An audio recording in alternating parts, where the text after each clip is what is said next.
చేసుకునే అవకాశం ఉంటుంది. ఎందుకంటే మొన్న కేటీఆర్ మాట్లాడారు, కవిత ఎయిర్పోర్ట్లో మాట్లాడిన తర్వాత ఆమె రియాక్ట్ అవుతూ చెప్పినటువంటి అంశం, సో బహిరంగంగా మాట్లాడొద్దు పార్టీకి సంబంధించిన అంశాలను అనేటువంటిది ఒక మీడియా ప్రతినిధి కవితను అడిగారు. మీకు షోకాజ్ నోటీస్ ఇస్తే ఎలాంటి యాక్షన్ ఉంటుంది అనేటువంటి దానిపైన ఆమె దానికి మీకెందుకు దానిపైన తొందర అనేటువంటి స్టేట్మెంట్ చేశారు. ఆయన పార్టీలో నుంచి నన్ను పంపించేటువంటి ధైర్యం ఎవరికి లేదనేటువంటి స్టేట్మెంట్ చేశారు.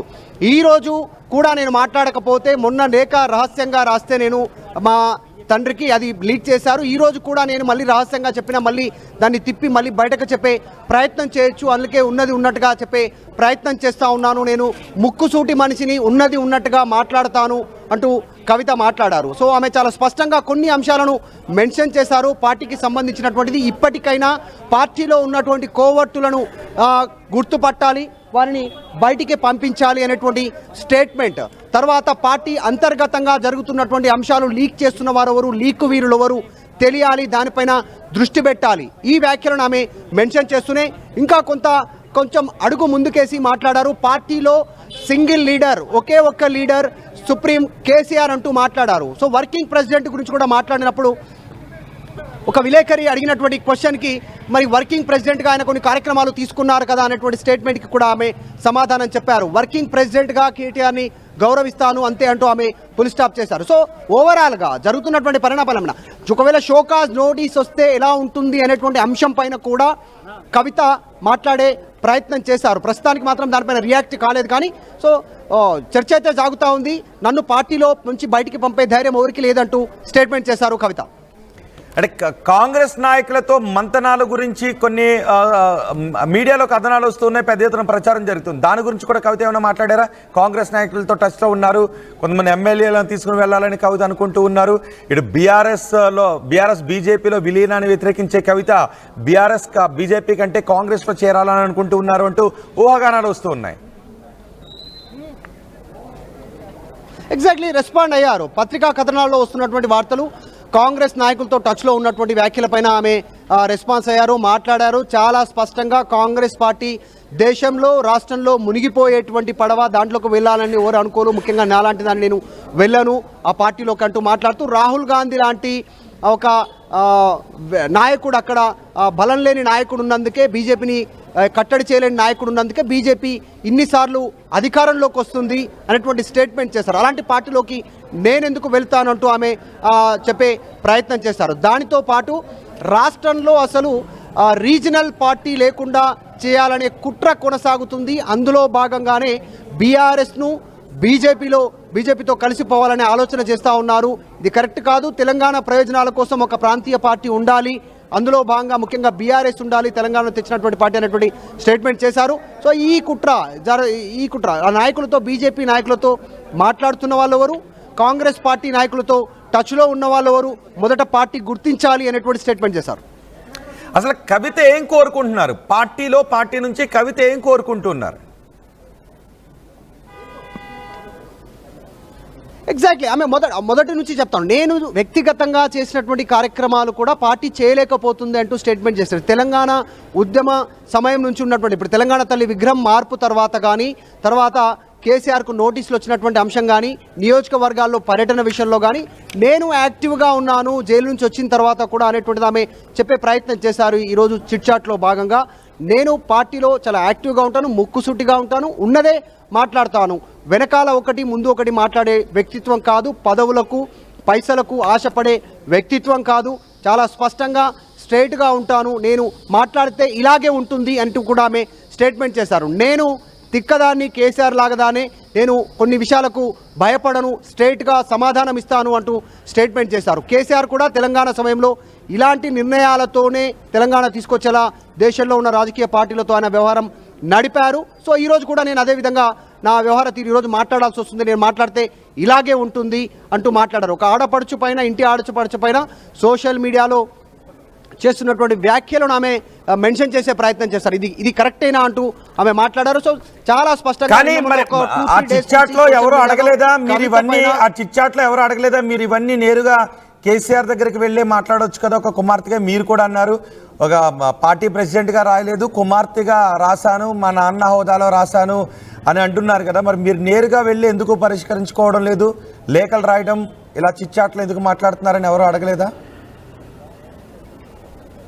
కొన్ని ప్రశ్నలకు ఆమె సమాధానం దాటవేశారు. ఒక్కటి మాత్రం క్లారిటీ ఇచ్చారు. పార్టీ రెస్పాన్స్ కోసం ఎదురు చూస్తున్నారంటూ స్టేట్మెంట్ చేస్తారు. Party means KCR, BRS supreme కేసీఆరే కాబట్టి కేసీఆర్ రెస్పాన్స్ కోసం కవిత ఎదురు చూస్తున్నట్టుగా ఆమె మాటల్లో చాలా స్పష్టంగా కనిపించింది. ఇప్పటికే మొన్న దామోదర్ రావు తర్వాత లీగల్ టీంకి సంబంధించిన ఇద్దరు వచ్చారు, మాట్లాడారు, కానీ వాళ్ళు ఏం మాట్లాడారో బయటికి చెప్పలేదు. సో మొత్తానికి పార్టీ నిర్ణయం కోసం ఎదురు చూస్తున్నానంటూ ఆమె చెప్పడం, కేసీఆర్ రెస్పాన్స్ కోసం కవిత ఎదురు చూస్తున్నట్టుగా ఆమె మాటల్లో ఈరోజు చిట్చాట్లో బాగా కనిపించింది. అసలు బీజేపీలో విలీనం అనే మాటలు ఎందుకు వస్తున్నాయి? ఎవరు కేసీఆర్ చేయాలనుకుంటున్నారా, కేటీఆర్ చేయాలనుకుంటున్నారా అన్న దాని గురించి కూడా ఏమైనా మాట్లాడారా?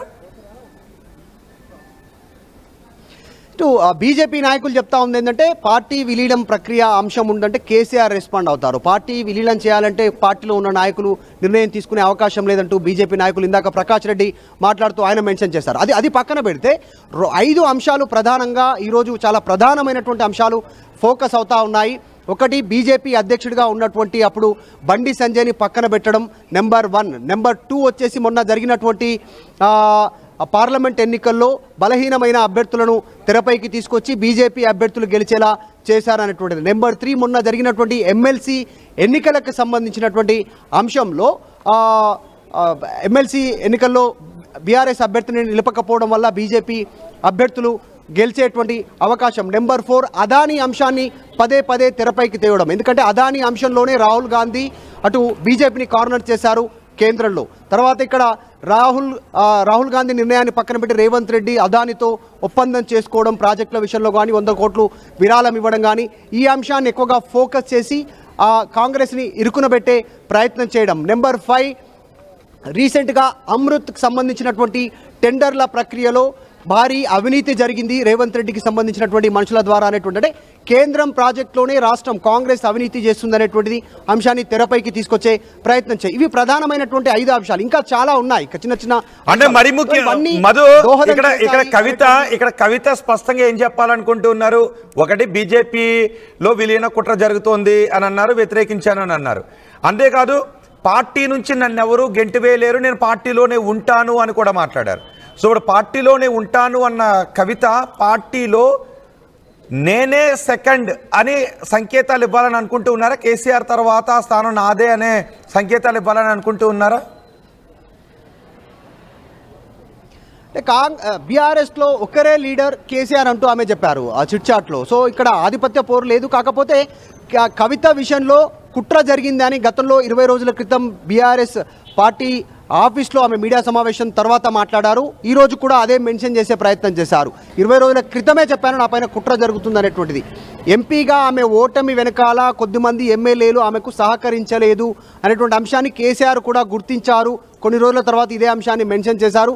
నీకు అదే జిల్లాలో ప్రోటోకాల్ ఉండాలంటే ఎమ్మెల్సీగాను ఉండాల్సిందే అనేటువంటిది ఆయన చెబితేనే ఎమ్మెల్సీ తీసుకున్నాను, పదవులంటే నాకు లెక్కలేదు, నాకు ఇష్టం లేదు పదవుల కోసం, కేసీఆర్ చెప్తేనే తీసుకున్నానంటూ స్టేట్మెంట్ చేశారు. సో లిక్కర్ ఆరోపణలు వచ్చినప్పుడు కూడా రాజీనామా చేస్తానని ముందుకు వెళ్ళాను, అంత నిబద్ధతతో ఉన్నాను, డబ్బులు పదవులు పైన నాకు ఆశ లేదు అంటూ ఆమె స్టేట్మెంట్ చేశారు. సో 19 సంవత్సరాలుగా జాగృతి టీంను లీడ్ చేస్తూ ఉన్నాం. త్వరలో క్షేత్రస్థాయిలో జరగాల్సినటువంటి కార్యక్రమాలు, అంటే ఇప్పటికే మనం సింగరేణికి సంబంధించిన అంశంతో పాటు ఇంకా ఫ్యూచర్లో కూడా ఆమె స్టెప్ తీసుకునే అవకాశం కనిపించింది. సైలెంట్గా ఉండలేను, పార్టీ కార్యక్రమాలపైన ట్వీట్ల రూపంలో సోషల్ మీడియాల ద్వారా కాదు, పార్టీ కార్యక్రమాలు క్షేత్రస్థాయిలో చేయాలి అనేటువంటి అంశం చెప్పే ప్రయత్నం చేసినట్టుగా కనిపించింది ఆమె ఈరోజు చిట్చాట్లో. రైట్ మధు, మొత్తానికి కవిత బీఆర్ఎస్ లో ఒక పెద్ద సునామీని సృష్టించారు. కవిత చాలా సంచలన విషయాలు మాట్లాడారు. బీఆర్ఎస్ బీజేపీలో విలీనం చేసే కుట్ర జరుగుతోంది అని అన్నారు. అంతేకాదు జైల్లో ఉన్నప్పుడు తనపై కుట్ర జరిగింది అని కవిత అన్నారు. పార్టీని నడిపించడం చేత కాదు అని అన్నారు. మీ తెలివితేటలు ప్రత్యర్థులపై చూపించండి, నాపై కాదు అన్నారు. కోవర్ట్లున్నారని చెబితే ఇంటి ఆడబిడ్డ మీద పెయిడ్ ఆర్టిస్టులతో మాట్లాడిస్తారా, ఇది కరెక్టేనా అని కవిత అన్నారు. జైలుకి వెళ్లే ముందు రాజీనామా చేస్తానని చెప్తే కేసీఆర్ వద్దు అన్నారు అని కవిత అన్నారు. లీకు వీర్లను బయట పెట్టండి అంటే గ్రీకు వీర్లు నా మీద దండెత్తారు అన్నారు కవిత. పదవులు పట్టుకుని వేలాడడం నాకు రాదు, కేసీఆర్కు నోటీసులు ఇస్తే ట్విట్టర్లో స్పందిస్తే సరిపోతుందంటూ కేటీఆర్కి డైరెక్ట్ అటాక్ ఇచ్చారు కవిత. ఇంకేమన్నారంటే అసలే నేను మంచిదాన్ని కాదు, నా జోలికొస్తే ఊరుకోను అని కవిత అంటున్నారు.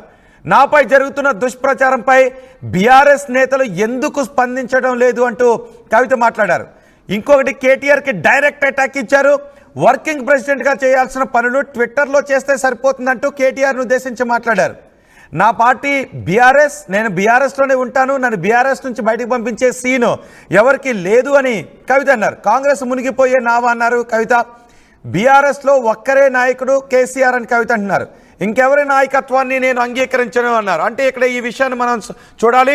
బీఆర్ఎస్లో ఒక్కడే నాయకుడు, ఇంకెవరి నాయకత్వాన్ని నేను అంగీకరించను అన్నారు. అయితే బీఆర్ఎస్లో కేసీఆర్ తర్వాత ఎవరు అనే విషయం గురించి వచ్చినప్పుడు కేటీఆర్ విషయమే వస్తుంటుంది. నెంబర్ 2 కేటీఆర్, హరీష్ రావు అంటూ మాటలు వస్తుంటుంటాయి. సో కేటీఆర్ అనే నాయకత్వాన్ని నేను అంగీకరించను అని కవిత మాట్లాడారని చూడాలి.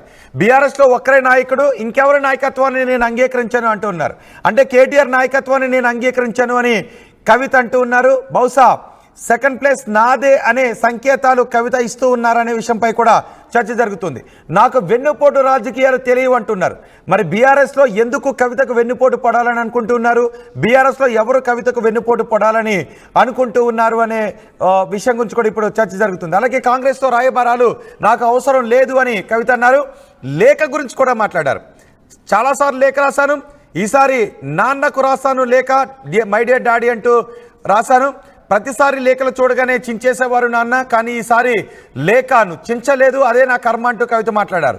ఈసారి లేఖ బయటికి ఎలా వచ్చిందని కవిత ప్రశ్నిస్తున్నారు. పార్టీ కోసం నా చెమటను రక్తాన్ని ధారబోసాను అని కవిత అంటూ ఉన్నారు.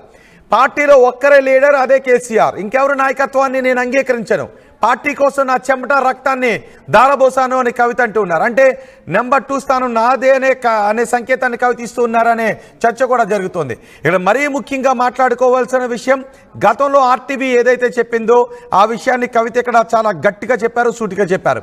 పార్టీ విలీనం ప్రయత్నాలు జరుగుతున్నాయని, బీజేపీలో పార్టీ విలీన ప్రయత్నాలు జరుగుతున్నాయని గతంలో ఆర్టీవీ చైర్మన్ ఏం చెప్పారో ఒక్కసారి విందాం.